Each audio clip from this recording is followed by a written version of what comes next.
मैं आपके लिए क्या कर सकता हूँ? मतलब मेरी बसेस छुड़वाने के लिए। टैक्स पे कीजिए और रूल्स फॉलो कीजिए तो हम बसेस छोड़ देंगे। मैं रूल्स कभी फॉलो नहीं करता। मैंने आज तक किसी से रिक्वेस्ट नहीं की है, आज पहली बार आपसे कर रहा हूँ। और मैं भी आखिरी बार कह रही हूँ, मैं बस नहीं छोड़ूंगी। देखिए मैडम, आप बेकार में ही मेरे पेशेंस की परीक्षा ले रही हैं। और आप बेकार में ही मेरा वक्त बर्बाद कर रहे हैं। पूरा शहर शिवा के नाम से कांपता है। अगर मैं एक आरटीओ ऑफिसर से हार गया तो अच्छा लगेगा क्या?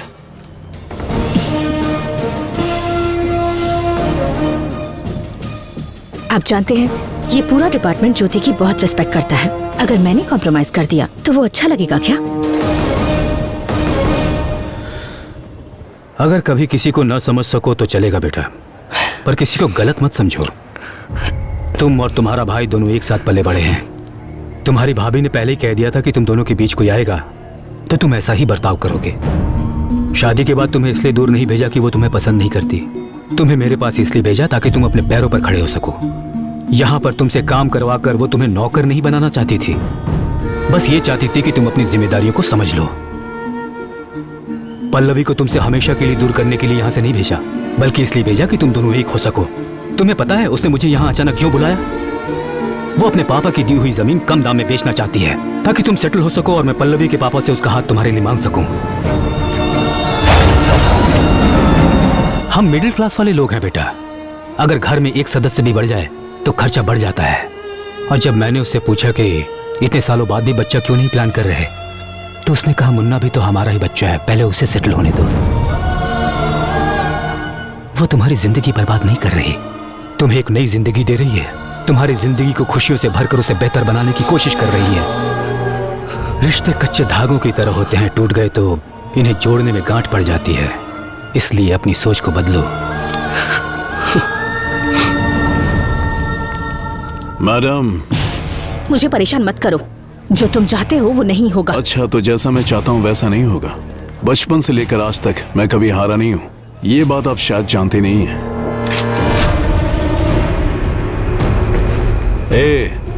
मैं मरा तो जीत मेरी होगी क्या? दिमाग खराब है तुम्हारा? गोली चलाओगे तो मरोगे, जीतोगे कैसे? करेक्ट।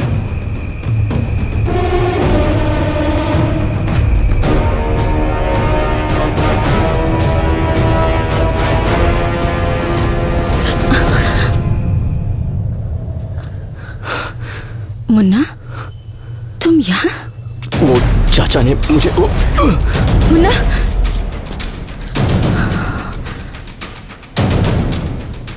और अगर तुम मरी तो क्या मैं जीतूंगा? क्या कहा तूने? मैंने कहा ये घटिया औरत मरेगी तो मैं जीतूंगा।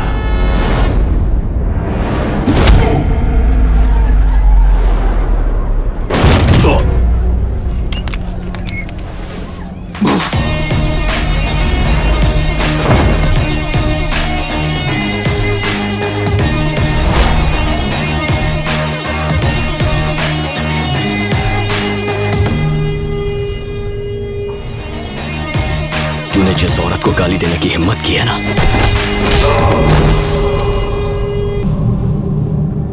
वो भाभी माँ है मेरी।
नमस्ते मैडम।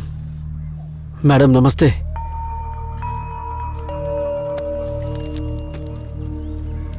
उस हादसे के बाद मुझे आपकी बहुत फिक्र है मैडम। वो तो अच्छा हुआ मुन्ना टाइम पर आ गया, नहीं तो उन बसेस के लिए वो खून खराबे पे उतर आया था।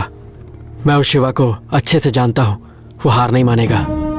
आप मुन्ना को समझाइएगा मैडम कि वो संभल कर रहे, वो बहुत खतरनाक है। 1-2 की छोकरी शिवा के काम में आके टांग अड़ाएगी। तुम सब क्या कर रहे थे? झग मार रहे थे? जाओ उसे उठा कर लाओ। चलो रे।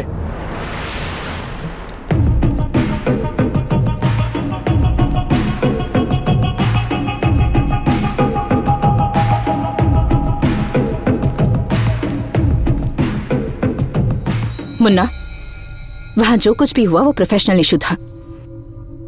तुम्हारा इन पर यूं हाथ उठाना गलत था। चलो सॉरी कहो।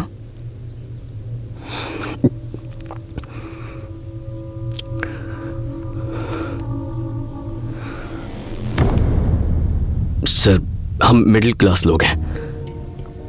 छोटी सी बात पर खुश हो जाते हैं, छोटी सी बात पर दुखी। रास्ते में अगर किसी साइकिल वाले से टकरा जाएं और वो हमें गालियां दे तो लगता है जैसे इज्जत चली गई। हम जवाब देना चाहते हैं पर दे नहीं पाते, क्योंकि हमारे पीछे परिवार होता है। उन्हें कुछ हो जाए इस डर से चुपचाप वहां से वापस चले आते हैं। कभी उन पर अगर कोई मुसीबत आ जाए ये सोचकर ही मन घबरा जाता है। आपने भाभी को मारने की धमकी दी, मेरी समझ में नहीं आया मैं क्या करूं। गलती हो गई, माफ कर दीजिए। I am sorry. वहां दुनिया के सामने हमें मारा, अब सबसे छुप के सॉरी कह रहा है तो इसे छोड़ दें? ए सुबह,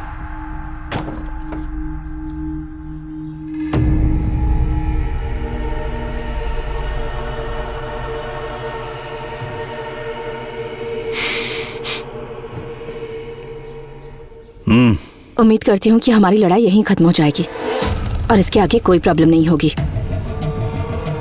चलो चलते हैं।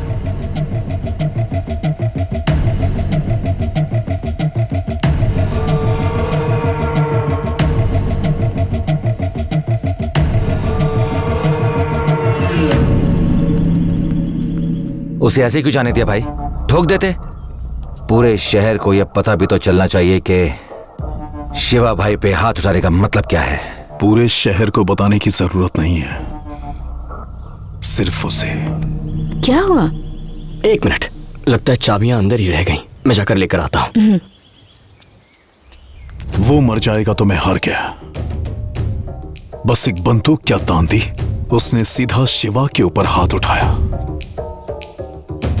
उसने मेरा ईगो हर्ट किया है, उस औरत को मरना होगा, तब मेरी जीत होगी। Sir, 1 minute.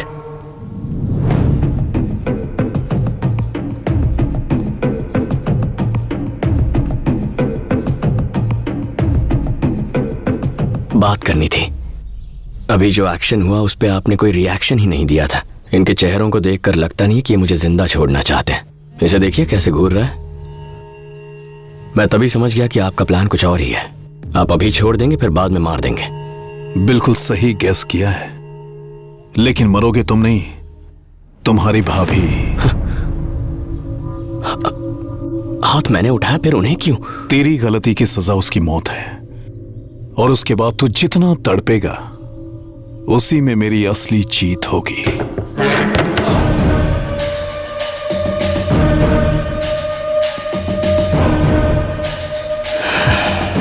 मैंने आपसे कहा ना, हम मिडिल क्लास लोग परिवार के नाम पे थोड़ा सेंटी हो जाते हैं। ये बात एकदम सच है, लेकिन इस बात का एक और एंगल है। प्रॉब्लम आने के बाद उससे लड़ने से अच्छा है उसके आने से पहले ही तैयारी कर लो।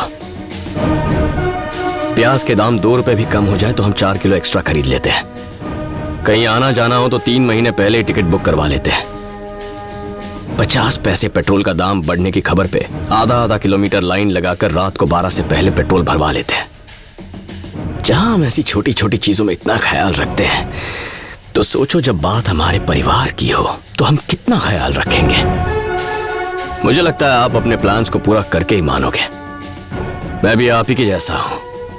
कोशिश करता रहे, मैं बचाता रहूंगा। बचाता रहेगा। कितने दिनों तक बचाएगा? पॉइंट है तो चले टाइम फिक्स करते हैं। ठीक है, आज से तुझे मैं 20 दिन देता हूं। तुझे इतने दिन लग जाएंगे? चल 10 दिन। डील। डील। तो अगले 10 दिनों के अंदर अगर तेरी भाभी मरी तो मैं जीता, और अगर वो जिंदा रही तो तू। हमेशा के लिए तुझे भूल जाऊंगा।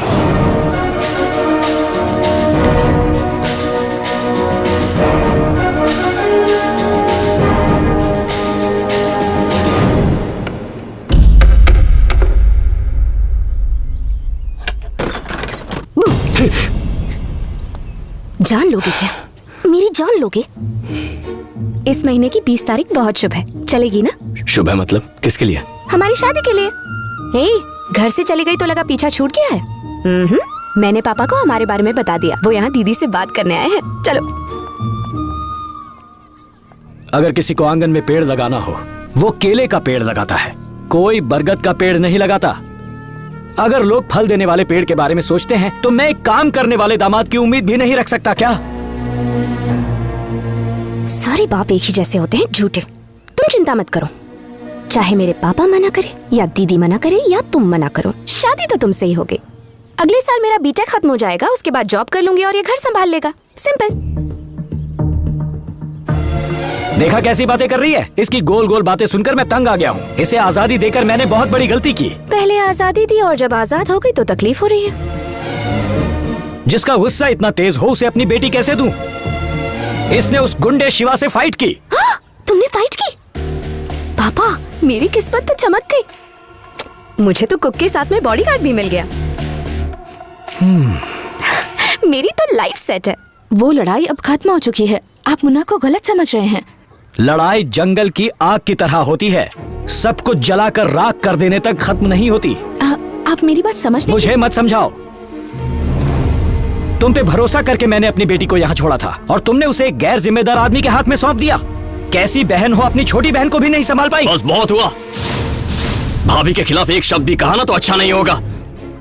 ना आपकी जरूरत है ना आपकी बेटी की। जाइए यहाँ से। मुन्ना प्लीज।